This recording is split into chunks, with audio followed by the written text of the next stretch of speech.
e pode ficar tranquilo, tá? A gente vai ter todos esses assuntos tratados de maneira detalhada no nosso catecismo.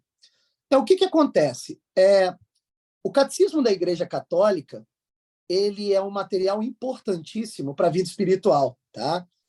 Por quê? O que é o catecismo, né? Para que serve o catecismo? Por que a Igreja Católica ela teve a necessidade de construir o catecismo? O que é o catecismo? O catecismo é uma condensação da doutrina da Igreja. É uma espécie de abordagem sintética da doutrina da Igreja, tá? E, obviamente, se é uma síntese, e, obviamente, se é uma espécie de suma, de resumo, a doutrina da Igreja inteira não está presente no catecismo, né? O que é uma síntese? Só para a gente entender isso daí. A síntese ocorre quando você pega diversos pontos, você seleciona diversos pontos de um determinado limite e junta todos esses pontos num ponto só. É isso que é uma síntese, uma suma, um resumo. Então, é como se eu pegasse toda a doutrina da Igreja e resumisse num livro. Livro esse que a gente chama de catecismo. Agora, é óbvio que toda a doutrina da Igreja não caberia nesse número de páginas, né? Vou dar um exemplo bobo disso, né? As Sagradas Escrituras fazem parte da doutrina da Igreja.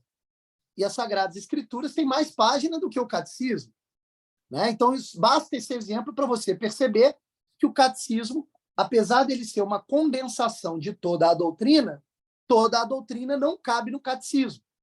Isso significa dizer o seguinte, que não basta estudar o catecismo para ter uma vida cristã. Ou ainda, não basta estudar o catecismo para conhecer toda a doutrina cristã. Percebe? Porque a doutrina cristã ela é viva, né? Da onde está a doutrina cristã? Ela está na narrativa de vida de nosso Senhor Jesus Cristo, e essa narrativa está toda presente, né, no Novo Testamento. Então, o Novo Testamento é uma espécie de revelação divina a partir do Verbo encarnado. Você tem a doutrina da Igreja em todas as Sagradas Escrituras, juntando os outros livros, desde dos relatos dos grandes profetas, que é o Antigo Testamento. Você tem a doutrina cristã a partir da vida dos santos. Então, cada biografia de cada santo é um braço da doutrina cristã, né? Imaginem vocês que os santos são pessoas que imitam Cristo de uma maneira exemplar. Então, a imitação de Cristo também é uma doutrina cristã, também é da doutrina da Igreja, né? Outro aspecto da doutrina da Igreja é a tradição do magistério, né? A Igreja ela tem toda uma sabedoria e uma história própria, né, que vão decorrendo na realidade humana. Toda essa história também faz parte da doutrina da Igreja, né? Você tem o direito canônico, que é a parte judicial da Igreja, onde você tem ali todo o formalismo de lei dentro da Igreja, não é isso? Você tem a doutrina social da Igreja Católica. Olha, tudo isso que eu estou citando como exemplo faz parte da doutrina. Então, de tudo isso que eu estou dizendo, o catecismo é apenas um braço, é uma espécie de compêndio, uma espécie de resumão dessa doutrina. Agora, por mais que o catecismo não resuma toda a doutrina, o catecismo é essencial para a vida cristã. Não é à toa que o catecismo ele impõe um conjunto de sabedorias importantíssima para você adentrar a vida cristã. Todos vocês estão aqui tendo aula de catecismo por quê? Porque vocês querem pisar com mais firmeza na vida cristã. E o catecismo é uma maneira, um meio para se fazer isso. Sem o catecismo, a coisa fica muito complicada e muito difícil, tá? No entanto, o que é o catecismo, além de ser um resumão da doutrina cristã? O catecismo é mais ou menos a formalização da doutrina numa linguagem racional, ou seja, numa linguagem ordenada, de modo que, se você estudar e meditar profundamente o catecismo, a sua razão ela fica treinada para compreender a ordem interna da doutrina cristã. Então, você vai ter uma compreensão racional da doutrina cristã. Então, o catecismo, só para vocês terem uma ideia, ele é todo baseado na obra de Santo Tomás de Aquino. Principalmente esse amarelinho aqui, que foi forjado após o Vaticano II. Ó. Olha que interessante. Eles pegaram toda a filosofia tomista, Santo Tomás de Aquino é o maior doutor da igreja, e, a partir da filosofia trazida por Santo Tomás, eles meio que ordenaram esse catecismo, esse amarelinho que está aqui em mãos. Ó. Existem outros catecismos, tá? A igreja foi criando vários catecismos durante a sua história, mas esse amarelinho aqui é um dos mais novos, ou seja, aquele que é representado pela filosofia ou pela ordem filosófica de Santo Tomás de Aquino. Tá? Ele foi organizado, na época, pelo Papa João Paulo II e teve como uma das cabeças pensantes do catecismo, da ordem dos livros, o nosso Papa emérito, o Ratzinger, o Bento XVI. Então, você veja que é um catecismo encabeçado por vários grandes intelectuais da igreja, desde a sua origem, baseada na filosofia tomista, até nos grandes papas que a gente considera e a gente sabe que tem uma boa formação filosófica. Tá? No entanto, apesar do catecismo possuir essa formulação totalmente racional, que qualquer ser humano dotado de razão possa compreender, aliás, eu costumo brincar com os meus alunos, né? Uma pessoa que lê o catecismo, um ateu que lê o catecismo, da primeira página à última página, de maneira séria, ele deixa de ser ateu no mesmo instante. É impossível permanecer na descrença da existência divina se você ler de maneira séria o catecismo e meditar seriamente o catecismo. Porque o catecismo ele tem o poder de guiar a sua razão em direção não só à existência de Deus, mas uma vida cristã que aproxima todos nós de Deus. Tá? No entanto, apesar do catecismo ser voltado para a nossa razão, para a nossa inteligência, né?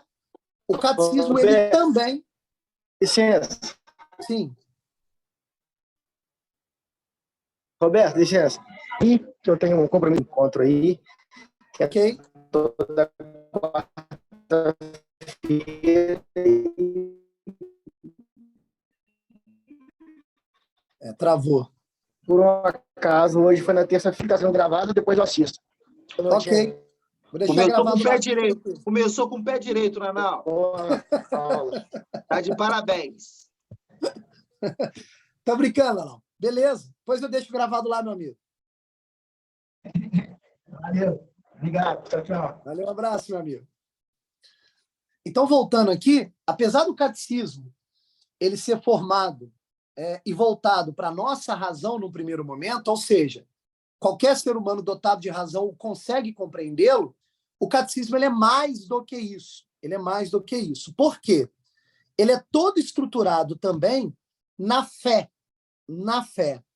Então, aqui nós temos um primeiro entendimento para a gente adentrar as folhas do catecismo. Que entendimento é esse? Qual é a relação existente entre a fé e a nossa razão? Por quê? Porque o catecismo ele não quer conversar apenas com a nossa razão natural, mas o catecismo também quer fortalecer a nossa fé. Né? O que se subentende? Quando uma pessoa ela quer estudar o catecismo ou ela quer fazer o catecismo, como vocês estão fazendo, já se subentende que ela tenha pelo menos um vislumbre do que é a fé. Ou, em outras palavras, ela pelo menos crê em alguma coisa voltada à existência de Deus e à vida cristã.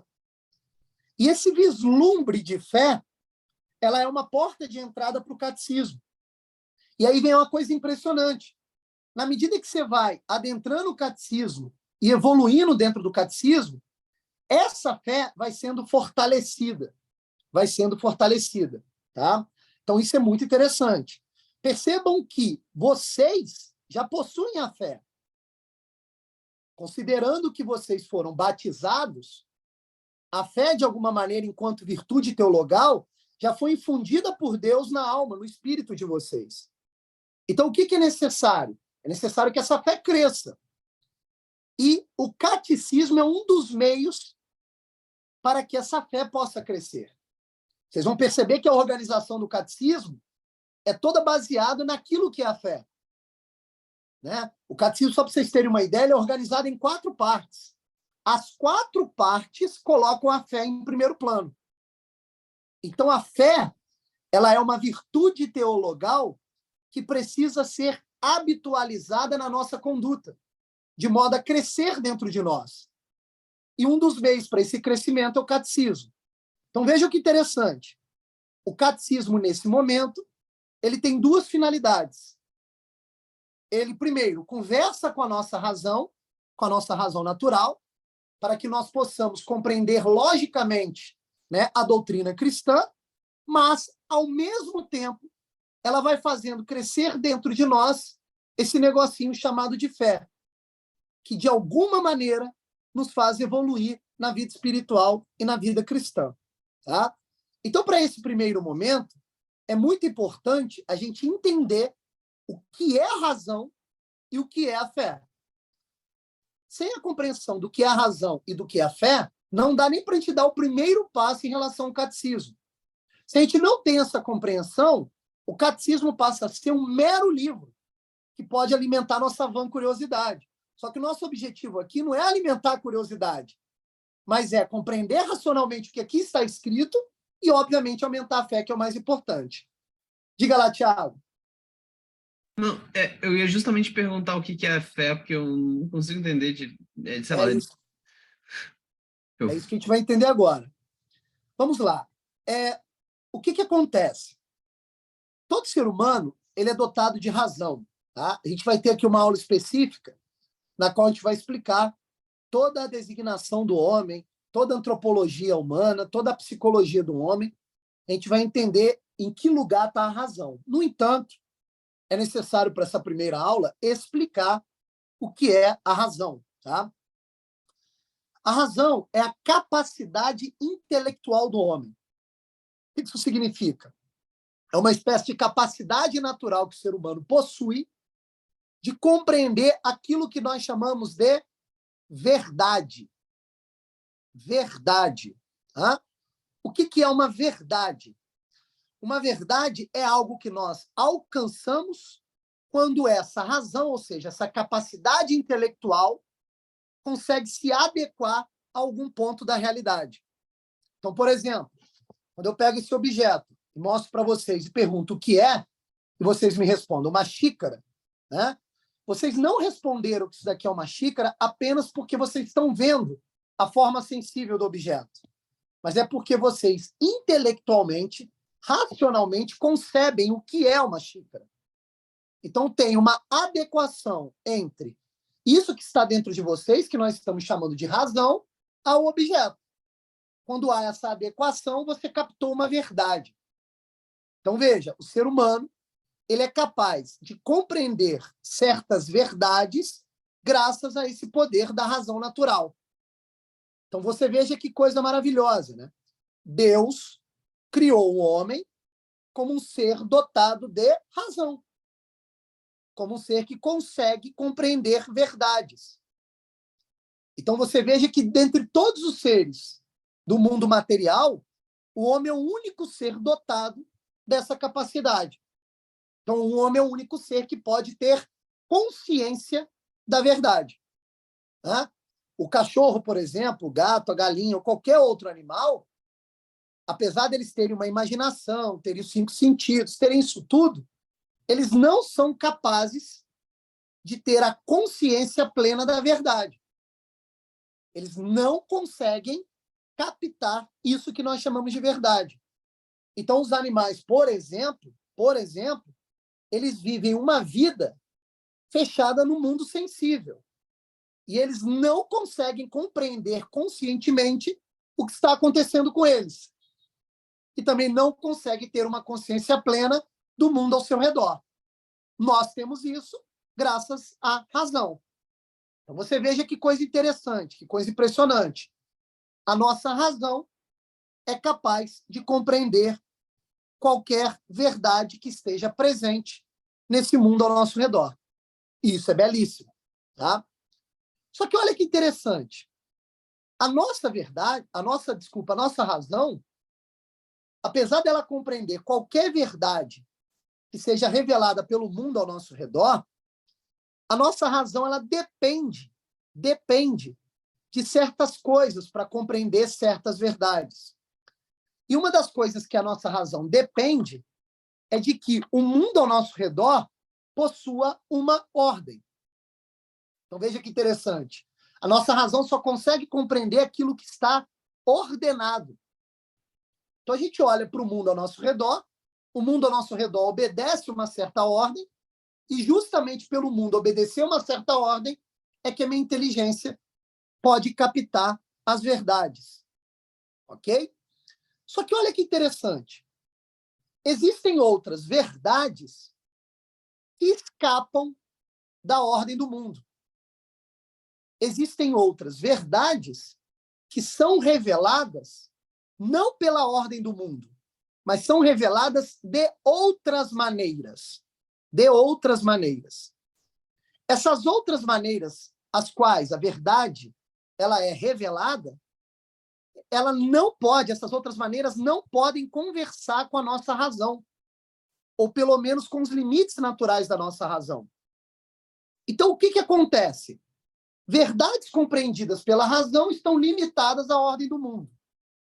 E verdades que transcendem a ordem do mundo já não podem ser compreendidas pela razão natural que nós possuímos. Então, o que Deus fez? Deus nos cedeu uma graça, que é a tal da virtude teologal da fé, e de alguma maneira alimenta a nossa razão, fazendo com que a nossa razão compreenda certas verdades para além dos limites naturais, tanto da ordem do mundo, quanto dos limites naturais do nosso próprio ser. Essas verdades que estão para além desses limites naturais são as verdades que advêm da revelação direta de Deus, que nós chamamos dentro da doutrina cristã de mistérios. Então veja que interessante.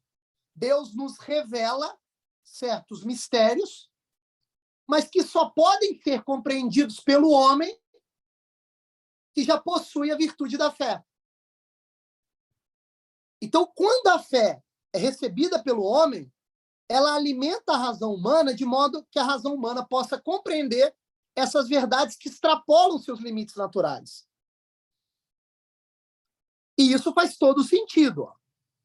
Seria impossível Deus revelar certas verdades se essas verdades não pudessem ser compreendidas pelo homem de algum modo. Então vejam vocês, Deus se revela de duas maneiras para o homem, desculpa.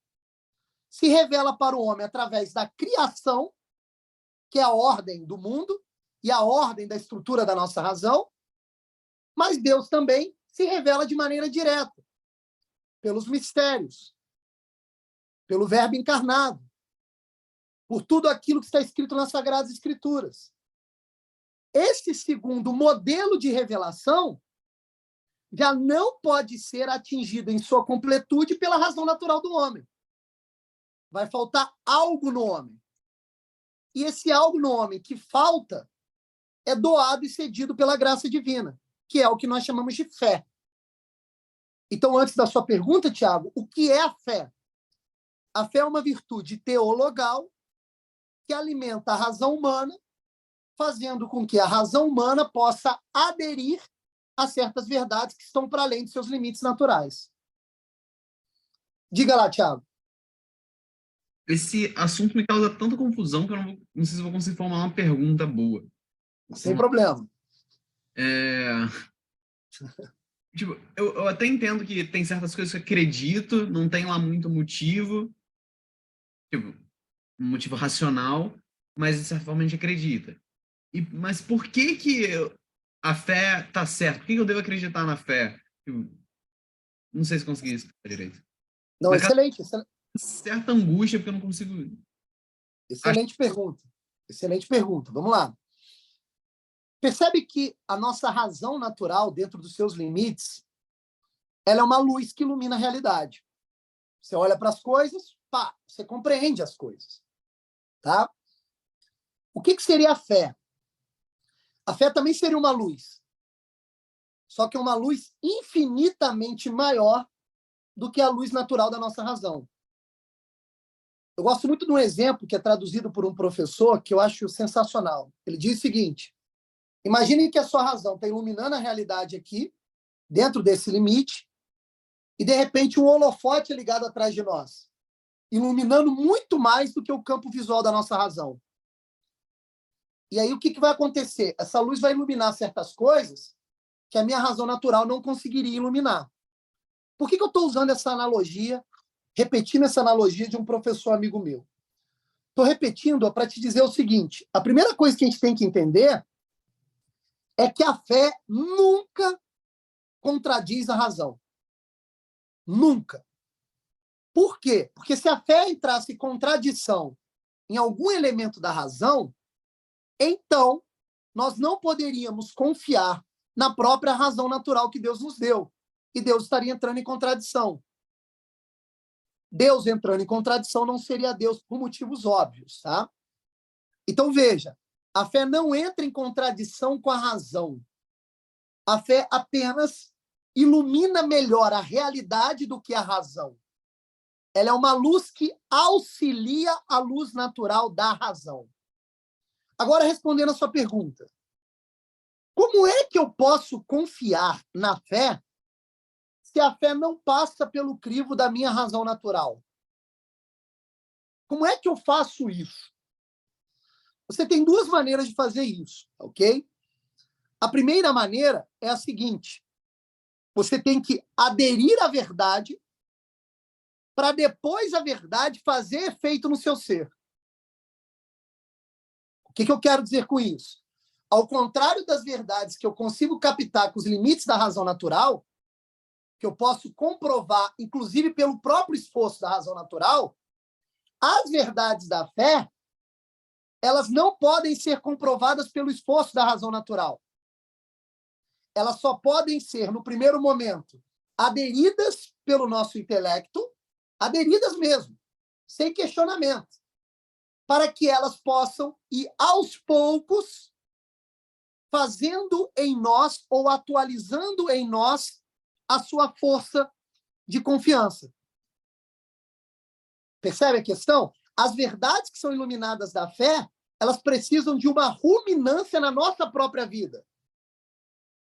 Usando aqui uma analogia, Tiago, é mais ou menos o seguinte: se as verdades da razão natural eu consigo comprovar pelo esforço da própria razão natural, as verdades da fé, elas precisam de ser, todas elas, aderidas, para que depois, aos poucos, elas possam fazer sentido na minha própria existência. Porque o que vai acontecer? Na medida em que essas verdades da fé vão sendo ruminadas na minha existência, eu vou me aproximando de Deus e Deus vai me tratando como pessoa. E eu vou tendo um contato pessoal com Ele. E esse contato pessoal é a confirmação daquelas verdades que você aderiu no começo. Percebe o negócio? Então, é como se pode fosse falar. No seu exemplo, é como se fosse um holofote que está se autoiluminando. Sim, porque é a fonte da luz mesmo.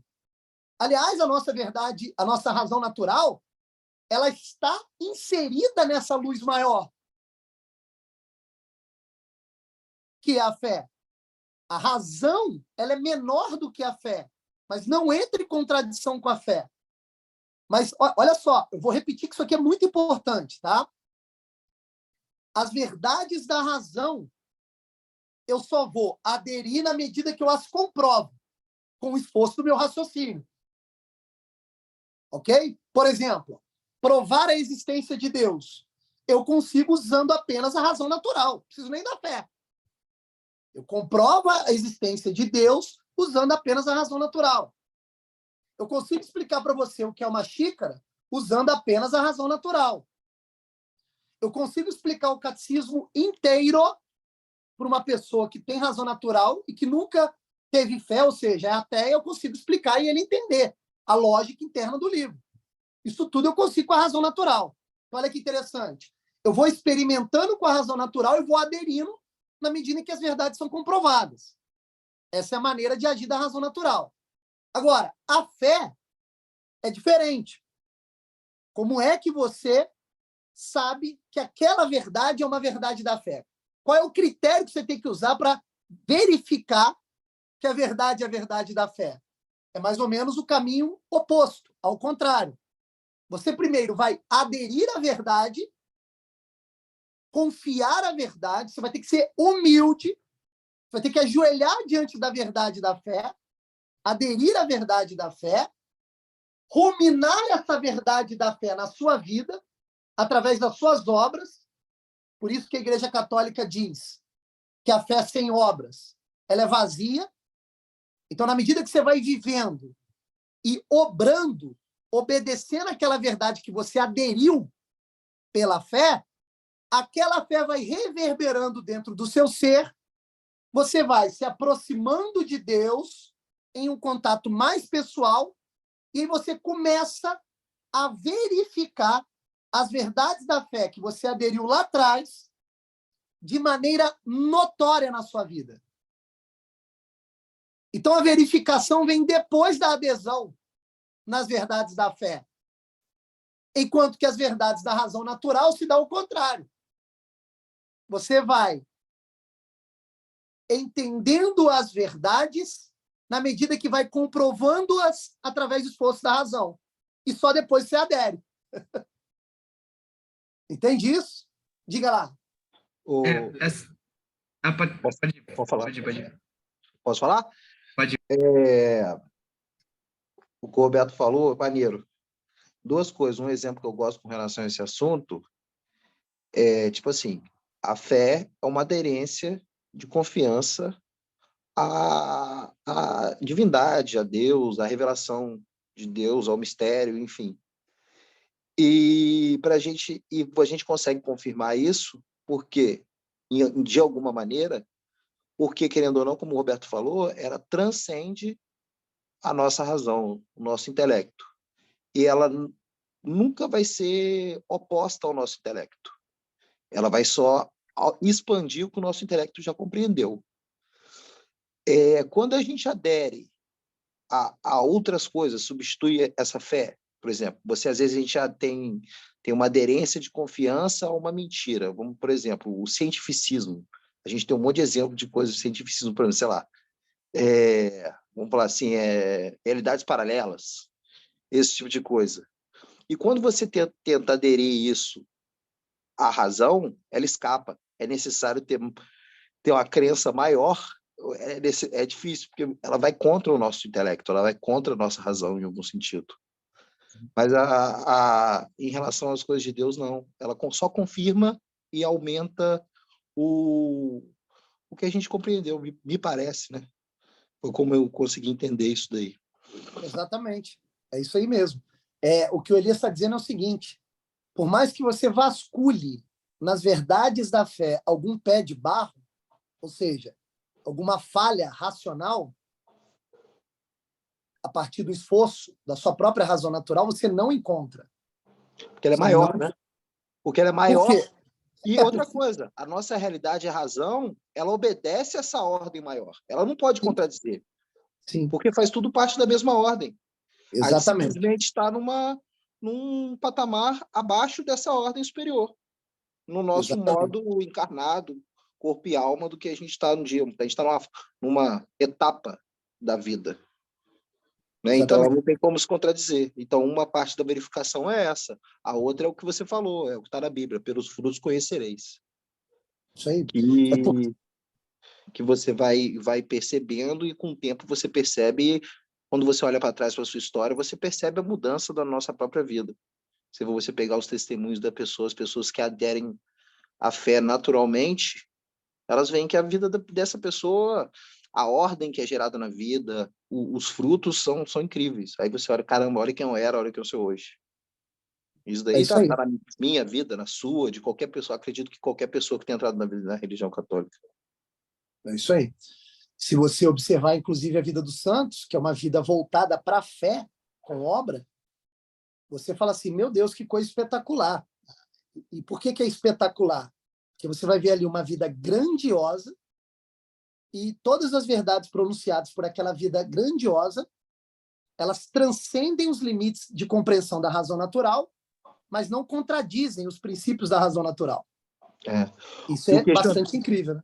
E o questionamento que fica exatamente é esse: caramba, de onde vem essa força? De onde vem essa fortaleza? De onde vem esse senso de justiça? De alguém que dá vida pela fé, de alguém que consegue aguentar tantas coisas. Pô, você pega a história de Cristo, é o maior exemplo disso, né? Veio aqui, só fez bem. Cara, como que ele consegue? É absurdo, porque transcende o nosso, porque ele tem acesso de modo perfeito a toda essa graça, a todas essas virtudes. Então, fica claro na história, um ótimo exemplo é a história dos santos e a história de Jesus Cristo como ponto máximo nisso daí. Isso aí. Diga lá, Thiago. Vou tentar formular, não sei se vou conseguir. Pera. Tá, a partir do momento que eu aceito a fé entrou em mim, aí eu vou me sintonizando com Deus, e a parte de vocês falarem, nunca pode se contradizer com a razão, beleza? A vida da pessoa vai melhorando, beleza? Mas isso são todas explicações racionais para tentar comprovar a fé, a verdade da fé. O que, pela fé, por que eu tenho que acreditar na fé pela fé? Tipo, seria um sentimento? Não pode ser um sentimento, né? Não é um sentimento. A fé é uma virtude que age no intelecto, na razão. A fé está relacionada à compreensão de verdades. Não é um sentimento, não é uma sensação. O que acontece? Na verdade, você vai reverberando na sua existência as verdades que você já aderiu por fé, essas verdades vão crescendo dentro de você. Na medida que elas vão crescendo, elas vão fazendo sentido. Sentido. Esse sentido que você vai percebendo durante a existência no crescimento da fé não é um sentido que pode ser explicado logicamente. É um sentido que você capta com o seu intelecto já alimentado pela fé. É um sentido que você capta porque você está próximo do próprio ser, do próprio Deus. É quase como se fosse uma verdade que, de tão evidente e de tão óbvia, ela não precisa mais de comprovação. Entendi. Ela é o que é. Como ver aqui num prédio. Outra experiência em primeira pessoa, tem que esperar. Tem que esperar. É o uso do intelecto na pessoa do Tiago. Apesar das verdades reveladas serem absolutas e universais, ou seja, todos os homens deveriam buscá-las, você só consegue ver sentido em todas elas na medida em que sua fé cresce. Ou seja, na medida em que aquilo vai fazendo sentido na sua própria existência. Mas, repito, não é fazendo sentido como um mero sentimento. Não é isso. Mas é como se fosse uma aproximação ao próprio Deus e Deus pudesse se revelar para você como uma verdade. Uma verdade. Algo que não tem como mais ser questionado. Percebe? Quando você percebe a presença de Cristo na sua vida, isso não aparece como um mero sentimento. Não é uma mera alegriazinha. Não é um mero afeto. Tudo isso acontece também, tá? Tem alegria, tem afeto, tem tudo. Mas no caso da fé, não é isso que acontece. No caso da fé, o sentido da verdade exposta pelo próprio Deus que tocou no seu coração é o sentido de uma verdade revelada. Então, a fé ela age no seu intelecto. Ela não age nos seus 5 sentidos. Ela não age na sua imaginação. Ela age no seu intelecto. Então, você capta uma verdade. Beto, eu acho que eu entendi sua dificuldade, Tiago, talvez, tá? Eu acho que você está buscando um entendimento, tipo assim, tá, mas como é que eu faço isso? Como é que eu exercito isso? Como é que eu busco essa fé? Como é que eu chego nela? Na verdade, o que eu entendo, na verdade, a fé me parece que ela é passiva. A gente não chega até ela, a gente chega até ela estando na igreja, buscando a verdade, mas é uma coisa que vem do caminho de Deus para a gente. Então, a fé se pede em oração. A fé se busca pedindo em oração, se subvertendo a religião, sendo passivo, aceitando, indo lá e aceitando aquelas verdades. A partir do momento que você busca, ok, isso é ativo, continua sendo ativo. Mas a aceitação daquilo ali é passivo. Então, é uma coisa que vem, eu acho que é uma coisa que vem de Deus para a gente. O esforço humano em relação ao crescimento da fé é apenas o esforço de deixar a fé agir. Esse é o esforço humano. Entendi. Ou seja, quanto mais você nega o que existe de falso em você, mais a fé vai agir em você. Então, veja que interessante. O esforço humano, ele tem um limite. Esse limite é: eu tenho que fazer o máximo possível para negar o que é falso em mim, para negar o que é obscuro em mim, para negar o que é pecado em mim. Tem que negar isso tudo em mim. No momento que eu me esforço para ir negando isso em mim, existe uma segunda força, um segundo esforço. Esse segundo esforço é muito maior do que o seu.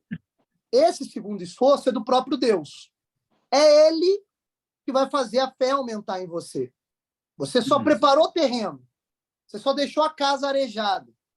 E a casa ela tem que estar arejada e limpa para receber Deus. Mas quem vai fazer tudo é Deus. Então veja que interessante. Se não fosse assim, a fé ela teria que estar limitada ao próprio limite da razão natural, pô.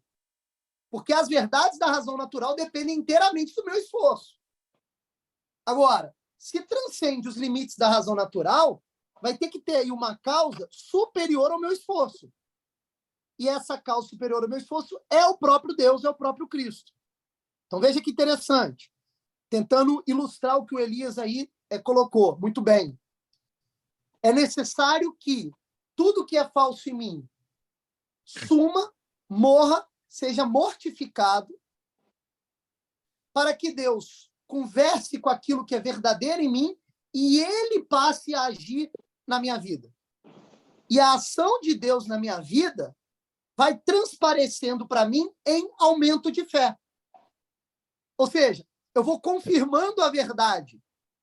Então, a verdade ela é testemunhal. Ela tem um valor, inclusive, superior às verdades que eu consigo captar e provar através do esforço da minha razão natural. Muito superior, inclusive. Porque elas aparecem como um testemunho. Uma verdade que não pode ser contradita de nenhum modo. Porque veja que coisa bacana, Tiago. Eu posso pegar uma verdade metafísica, filosófica, muito complexa, que eu tenha compreendido através do esforço da minha razão natural. E aí eu vou e tento te explicar, tá? Se você tiver uma razão limpa, em algum momento, depois de algumas horas, você vai compreender essa verdade.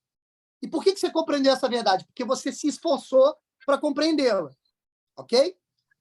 Nas verdades da fé, acontece algo um pouco diferente e que é belíssimo, é maravilhoso, é miraculoso. O que acontece é o seguinte: você faz um primeiro movimento, que é o seu esforço, em aderir certas verdades que escapam dos limites da sua razão natural. Esse primeiro movimento. Depois você faz um segundo movimento ainda do seu esforço de limpar o terreno. Ou seja, de ter uma certa passividade frente àquela verdade que você aderiu. E na medida que você vai limpando esse terreno, aí todo o resto quem faz é Deus. O que Deus vai fazendo? Ele vai percebendo um terreno limpo e vai agindo nesse terreno limpo. E ele passa a ser a força motora do aumento da fé. E o que é o aumento da fé?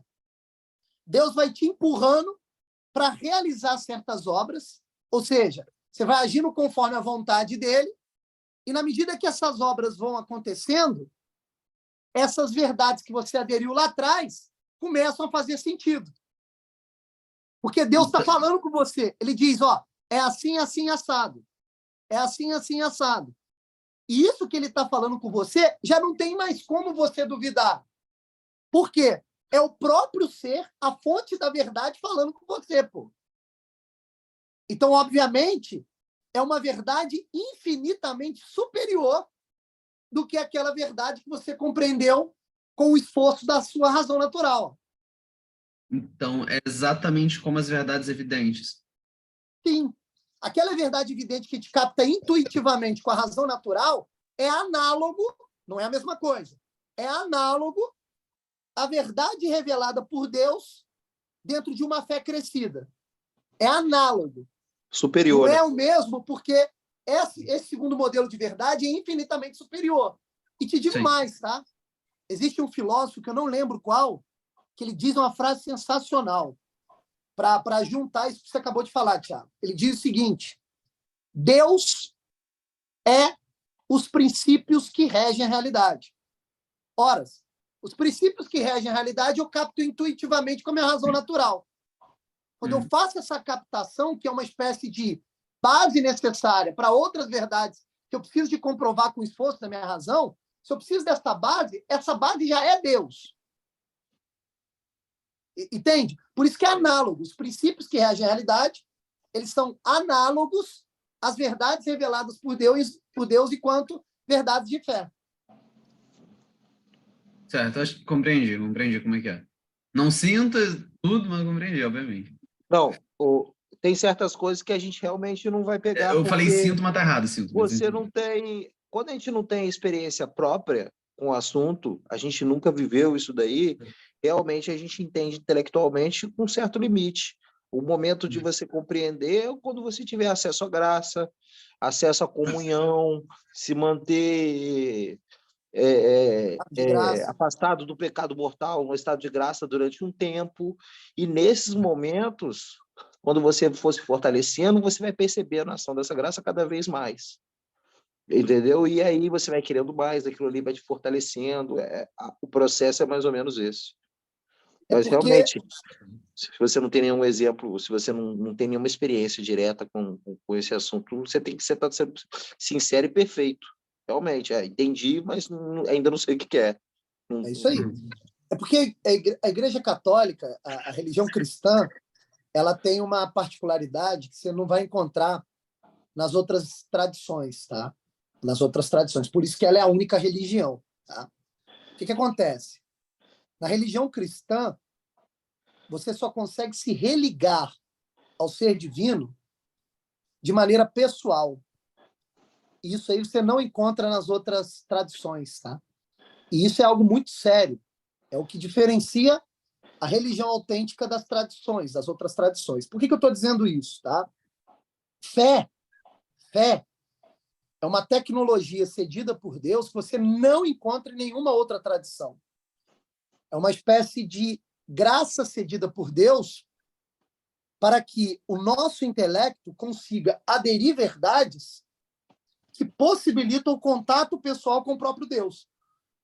Então, se você não tem essa passividade de aceitar o próprio Deus agindo na sua vida, essa fé não cresce. E aí, obviamente, você não vai compreender as verdades da fé. Entende? Então, como Elias muito bem frisou, é muito importante esse grau de sinceridade que você teve, Thiago, ao perceber o seguinte: olha, existe aí a verdade da fé, eu entendi a lógica por trás de como essa verdade da fé pode ser acessada, mas a própria verdade da fé mesmo, ou seja, aqueles mistérios que estão ali revelados, eu não tenho nenhuma garantia no agora de confirmá-las como verdades. E é real isso. Não tem como mesmo. Não tem como mesmo.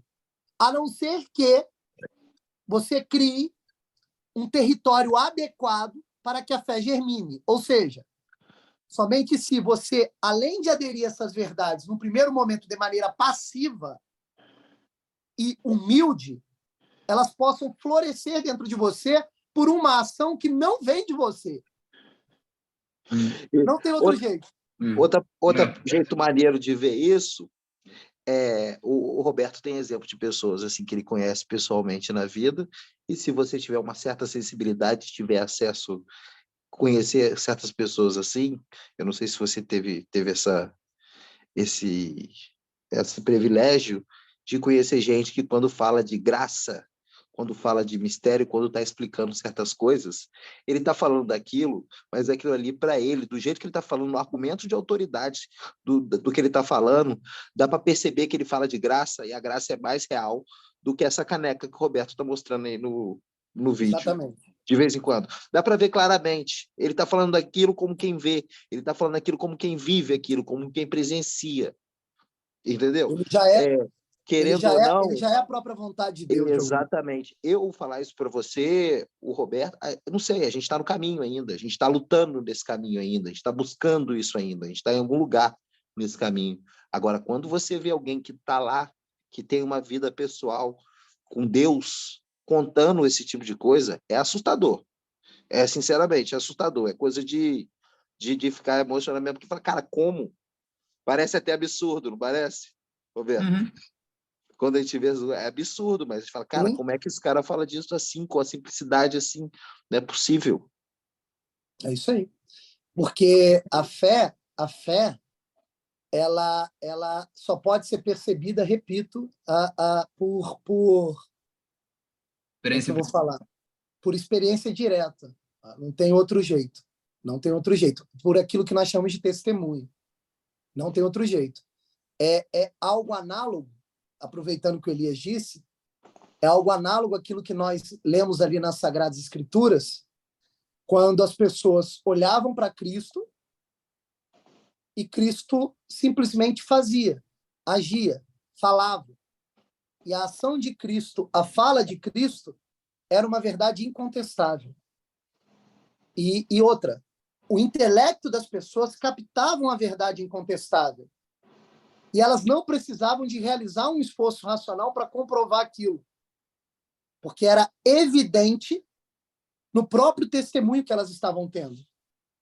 Então, veja, Cristo não precisa de se esforçar racionalmente através de um argumento lógico para mostrar aquilo que ele está fazendo. Aquilo que ele simplesmente faz já é verdadeiro e incontestável. E o que o Elias está trazendo é o seguinte: existem pessoas que não possuem a fé como um brotinho que está se desenvolvendo e que está germinando. Mas ele já possui uma fé como uma árvore que já está dando frutos. Então, a fé desses caras é uma árvore frondosa, que já dá os frutos, e os frutos são evidentes. Não é que eu preciso chegar perto dessa pessoa e falar assim, sei lá, faz um milagre, ou então me mostre um fruto. Não! Você já olha para ela e a própria ação dela é a verdade da fé incontestável. Entende o negócio? Você não contesta porque a árvore já é frondosa ali na sua frente. Você testemunha a verdade.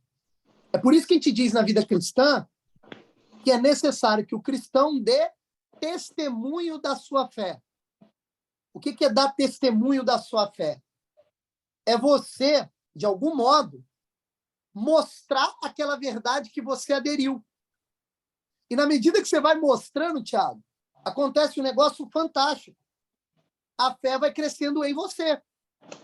Então, testemunhar a fé, obrar com a fé, ou seja, realizar obras, já é uma preparação de terreno para Deus agir em você. E a fé naturalmente vai crescendo. Então, por exemplo, vou dar um exemplo bobo disso. Bobo, tá?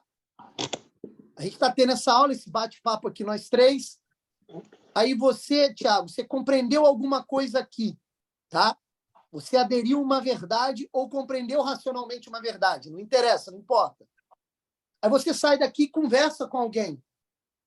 Aí você conversa com alguém e diz assim, cara, olha o que eu percebi conversando com 2 amigos meus. Quando você dá aquele testemunho daquela verdade para esse alguém, se o terreno da inteligência daquele cara estiver limpo, ele vai compreender o que você falou e você passou para frente aquela verdade. E nesse exato momento, Thiago, dentro de você, a fé deu uma aumentadinha. A fé deu uma aumentadinha.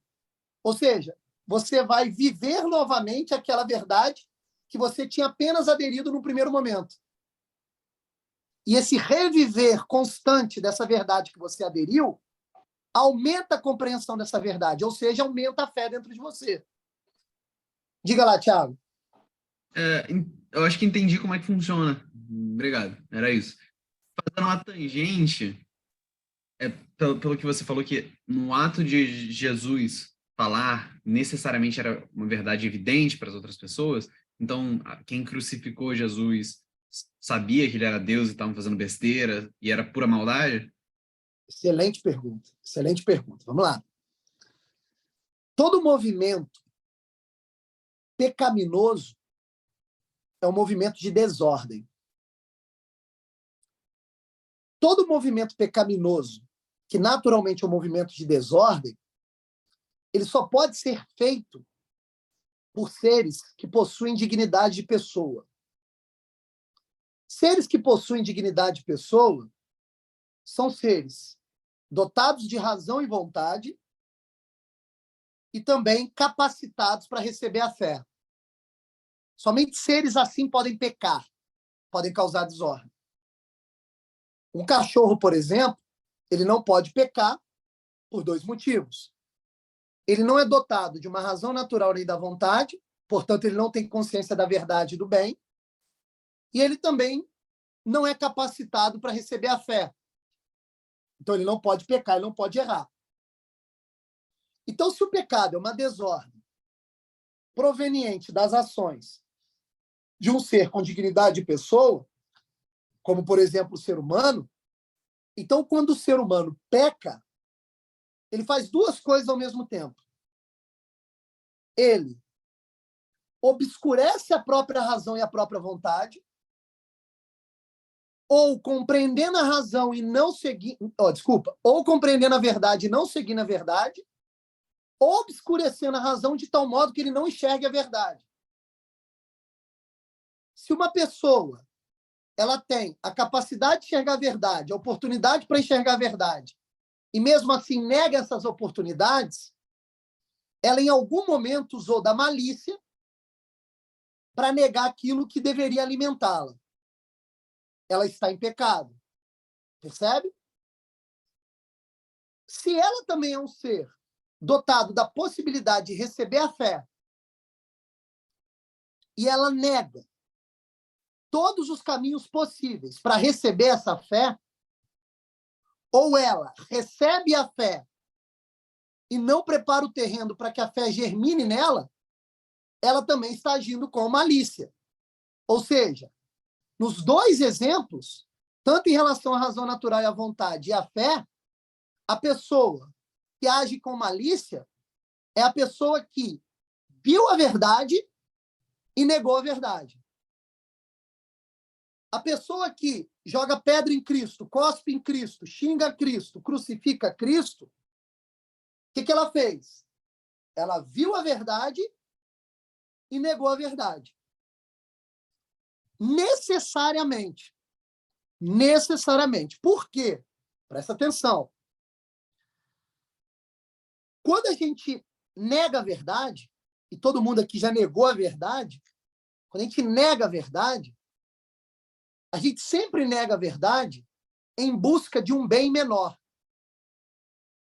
A verdade é um bem maior. A gente nega ela em busca de um bem menor. E por que a gente prefere um bem menor em relação ao bem maior?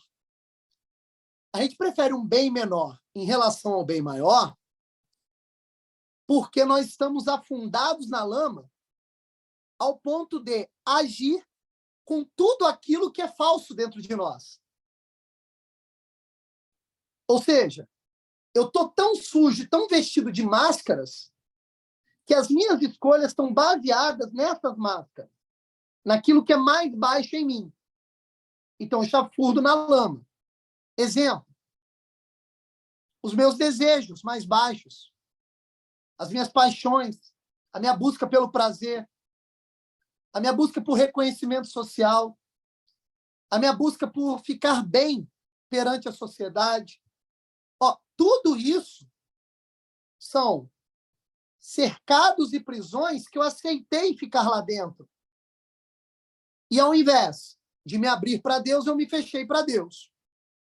Então, quando as pessoas cospem, crucificam, apedrejam Cristo, todas essas pessoas viram pelo menos uma beirada da verdade e não aderiram à verdade, negaram a verdade, em nome de bens menores.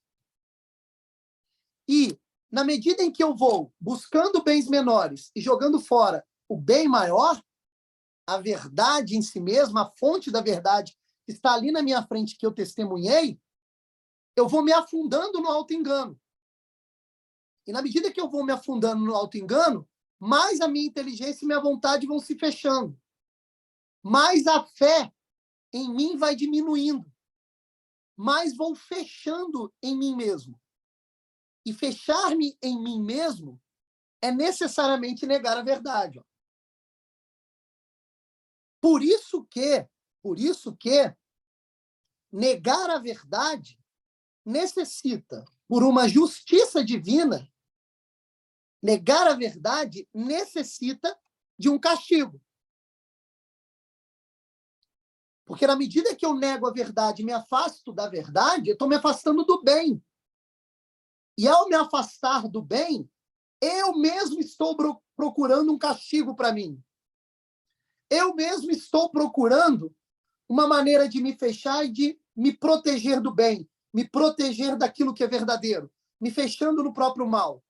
E se o próprio mal é desordem e sofrimento, Deus, na sua infinita sabedoria, justiça e misericórdia, ele tem de propor um castigo eterno para esse tipo de pessoa. Percebe? Porque se não tem um castigo eterno, não é Deus que está no controle de tudo. Agora você veja que coisa interessante. Finalzinho eu não entendi. Pode repetir esse finalzinho? Sim, sem problema. Põe-se para o castigo eterno.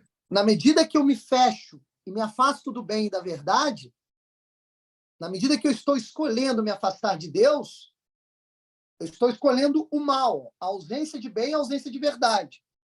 E o mal, o pecado, é a desordem. E desordem vai transparecer para mim como sofrimento. Porque eu estou negando a minha própria natureza. Eu estou negando o próprio plano que Deus tem para mim. Então, lutando contra a minha natureza, lutando contra a ordem das coisas, lutando contra a natureza das coisas, eu sofro. Então, sou eu que estou escolhendo esse sofrimento. E é nesse sentido que Deus, na sua infinita justiça, ele sustenta na realidade eterna uma espécie de sofrimento eterno para o homem, que é o inferno. Por que eu já estou falando do inferno? O inferno, ele é algo que existe na realidade necessária à justiça divina. Não porque Deus nos condena, mas principalmente porque nós escolhemos o sofrimento eterno, a condenação, ao nos afastarmos de Deus. Então, voltando à sua pergunta, na medida que eu estou cuspindo em Deus, apedrejando Deus, me afastando de Deus, como nós fazemos, né, nós pecamos. Toda hora nós agimos em desordem. É como se nós estivéssemos falando assim com Deus, no primeiro momento, na hora do pecado. Tá, Deus, eu vi que você é verdade, mas eu vou te negar agora. Eu vou me fechar agora. Eu quero o benzinho menor. Mas o bem menor ele não se sustenta sozinho. O que sustenta tudo é o bem maior, pô. Então, se eu estou negando o bem maior e me concentrando no bem menor, no fundo, estou me afastando do bem. Estou procurando o sofrimento. Por mais que eu não tenha consciência disso na hora que eu escolho o pecado. Percebe? Então, se eu ficar me entranhando nisso e não procurar o perdão, se eu não procurar o perdão dizendo assim, Deus, eu errei de novo. Por favor, me ajuda. Sem você não dá. Se eu não fizer isso, eu vou continuar achando que eu sou o único senhor da minha vida e que apenas o meu esforço produz as coisas. E vou me afunilando e negando a fé, ó. Negando a ação do próprio Deus. Na medida que eu estou me afastando de Deus e me enfiando em mim mesmo, Deus olha para mim ainda, porque me mantém na existência, mas ele vai me olhando cada vez mais distante. Ó. Ele vai me olhando cada vez mais como alguém pertencente ao gênero humano, à espécie humana. Mas não mais o Roberto Varela, o Tiago Elias. Eu estou ficando distante dele. Ele está me tratando como um ser humano qualquer. Eu vou ter de buscar novamente a relação pessoal com ele, para que ele possa agir dentro de mim, perdoar os meus pecados, fazer novamente a fé crescer dentro de mim e me dar uma nova chance. É ele que vai fazer isso, mas para isso eu tenho que escutá-lo. Eu tenho que pedir para ele, falar, ô Deus, desculpa, fiz merda de novo. Apedrejei e cuspi em você. Te crucifiquei de novo aqui, ó. Por favor, me perdoe.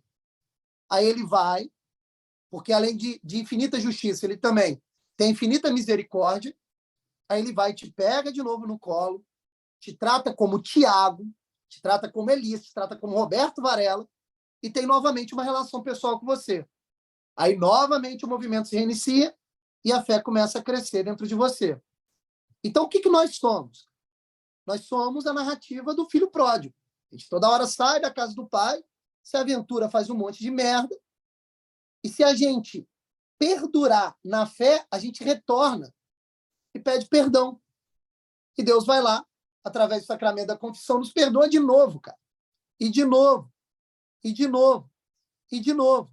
E na medida que esses de novo vão se repetindo, a fé dentro de nós vai crescendo.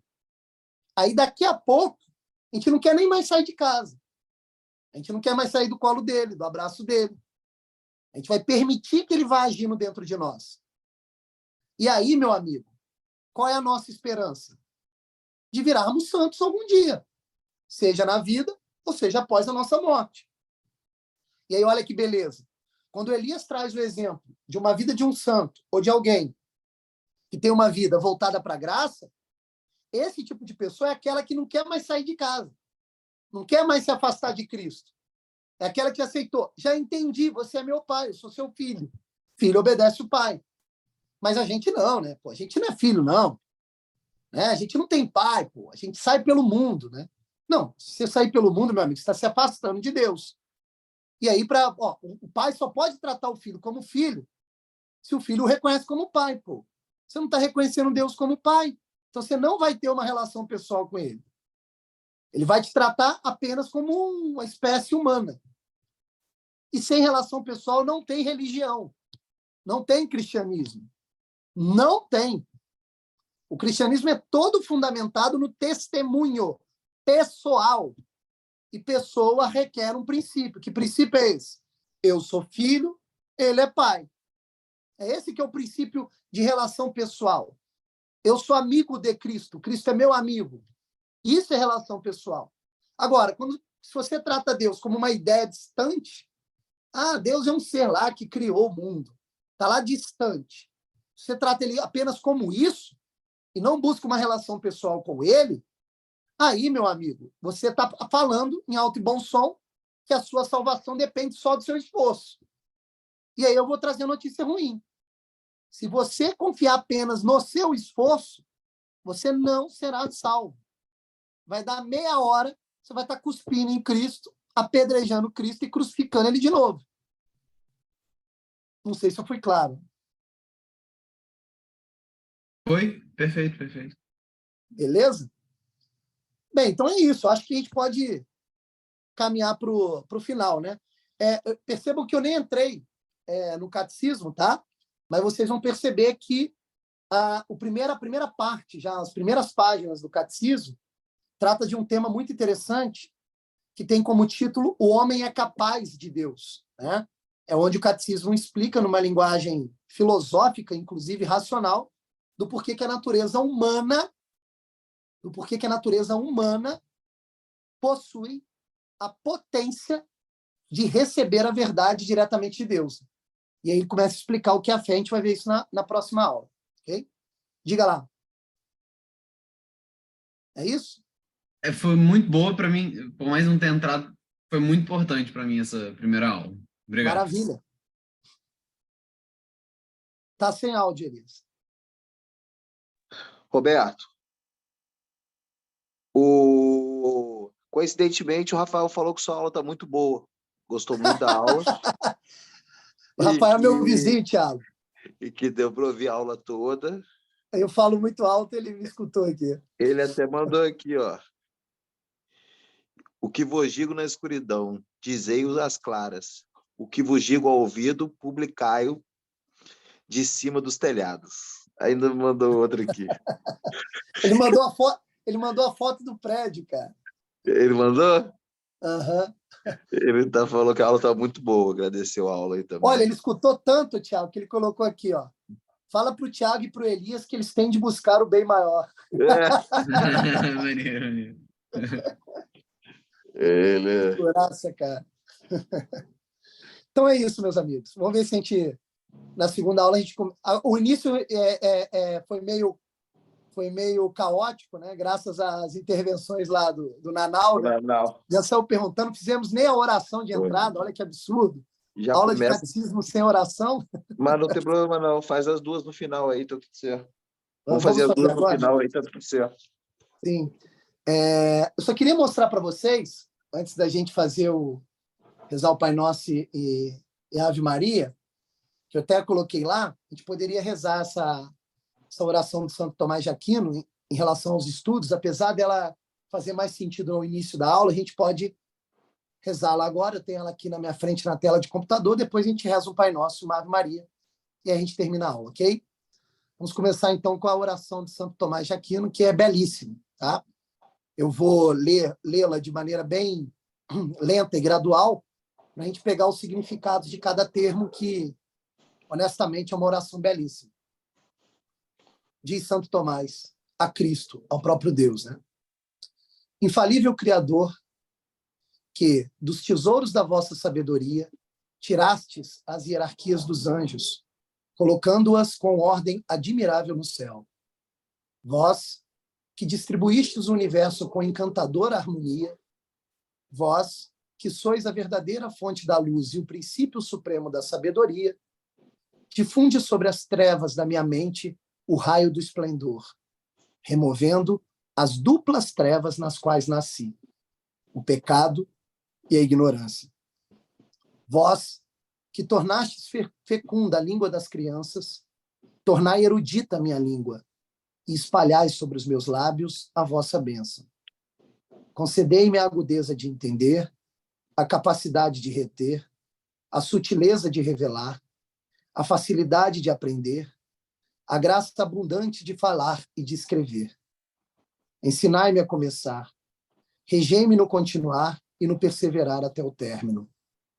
Vós, que sois verdadeiro Deus e verdadeiro homem, que viveis e reinais pelos séculos dos séculos.